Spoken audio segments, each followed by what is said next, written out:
ओम शांति। हाँ, कई बार हम प्रश्न के उत्तर में कहते हैं कि आप YouTube पर हमारे चैनल पर जाओ और प्लेलिस्ट में आपको सब कुछ ग्रुप वाइज मिलेगा। लेकिन कईयों की कंप्लेन होती है कि हम उसको प्लेलिस्ट में जाने का समझ नहीं आ रहा है और या नहीं जा रहे हैं। तो उसके लिए मैंने यहाँ विधि बताई है कैसे चैनल खोलनी है और कैसे आप प्लेलिस्ट में जाके चूज कर सकते हैं। तो प्लीज़ ये विधि फॉलो करो। ओम शांति। अगर आपको मेडिटेशन और हेल्थ की बातों को अच्छी रीति समझना है तो यूट्यूब चैनल है शिव शक्ति मेडिटेशन बीके कुसुम। फिर सब्सक्राइब करेंगे और जो लक्ष्मी नारायण का आइकॉन है उस पर टच करेंगे तो हमारी चैनल खुल जाएगी। वहाँ प्लेलिस्ट में आपको सब कुछ ग्रुप वाइज मिलेगा। साथ साथ लाइक शेयर और कमेंट भी कीजिए। इससे आपका दुआ का खाता बढ़ेगा, बुद्धि का ताला खुलेगा और आप जल्दी जल्दी आगे बढ़ सकोगे। ओम शांति। ओम शांति। आपका प्रश्न है, भारत को ही भारत माता नाम से पुकारते हैं, बाकी देशों को क्यों नहीं कहते? उत्तर है, भारत को भारत माता कहते हैं क्योंकि भारत में ही परमपिता परमात्मा आते हैं और ब्रह्मा मुख द्वारा ज्ञान देते हैं। उसको भी गीता ज्ञान कहते हैं और इसीलिए गीता को माता कहते हैं। दूसरा यह भी है कि भारत को ही वंदे मातरम कहते हैं, वंदे पितरम नहीं कहते हैं।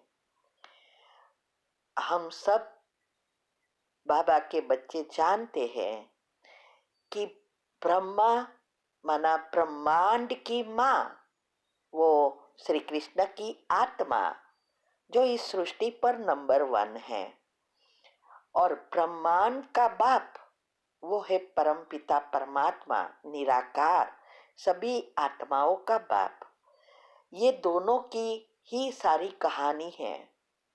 तो जब परमात्मा इस सृष्टि पर आते हैं तो वो ब्रह्मा को पहले एडॉप्ट करते हैं, ब्रह्मा में प्रवेश करते हैं, वो भी संकल्प द्वारा। इसीलिए गीता में कहा है, मैं इस सृष्टि पर आकर संकल्प रूपी गर्भ धारण करता हूँ।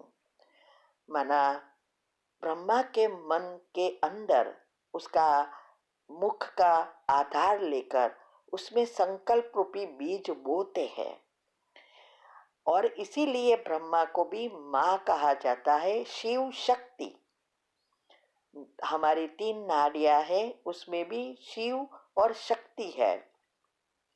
और इसकी भी यही कहानी है कि शिव ने पहले भगवती को बनाया और ये भी बताया है भगवती और कुछ नहीं है, कोई व्यक्ति नहीं है लेकिन शक्ति है। तो ये सारी बातें जो है बहुत गुह्य राज है। हमने YouTube पर ही इसके बहुत सारे राज रखे हैं, आपको ये सब सुनना पड़ेगा, यहाँ हम नहीं फिर से रिपीट कर सकते। तो ये भारत माता का महत्व यही है कि भगवान स्वयं आकर इस सृष्टि परिवर्तन का जो कार्य करते हैं वो भारत में ही आते हैं। और भारत का अर्थ ही यह है, बा का अर्थ है भरपूर और रत का अर्थ है शक्ति, एनर्जी, ऊर्जा। सो ऊर्जा से भरपूर जो देश है वो भारत है, इसीलिए उसका नाम भारत है। और ये इसको वंदे मातरम माना माताओं को, भारत माता को वंदन है। तो भारत माता का महत्व इसीलिए ही है क्योंकि वो आत्मा का आधार स्वयं भगवान लेता है। और इसीलिए कहते हैं भगवान आके के माताओं पर कलश रखते हैं ज्ञान का। तो उसमें फिर आ जाती है सरस्वती। और इस दो आत्मा श्री कृष्ण और राधा, ये दोनों आत्मा यहाँ सृष्टि पर नंबर 1 है और परमात्मा से पहली जुड़े हैं। और डायमेंशन में भी ये दो ही आत्मा है जो परमात्मा की एनर्जी सृष्टि पर लाते हैं। तो डायमेंशन के बारे में भी बहुत सारी बातें रखी है, तो वो भी आप सुनेंगे तो पता चलेगा। तो भारत ही पहला देश है और बाद में सभी देश या खंड निकले हैं। इसीलिए दूसरे खंड को या देश को माता नहीं कहते हैं, वहां परमात्मा नहीं आते हैं। तो भारत में ही परमात्मा आके उनकी रचना जो देवी देवता है वो रचना को फिर से तैयार करते हैं।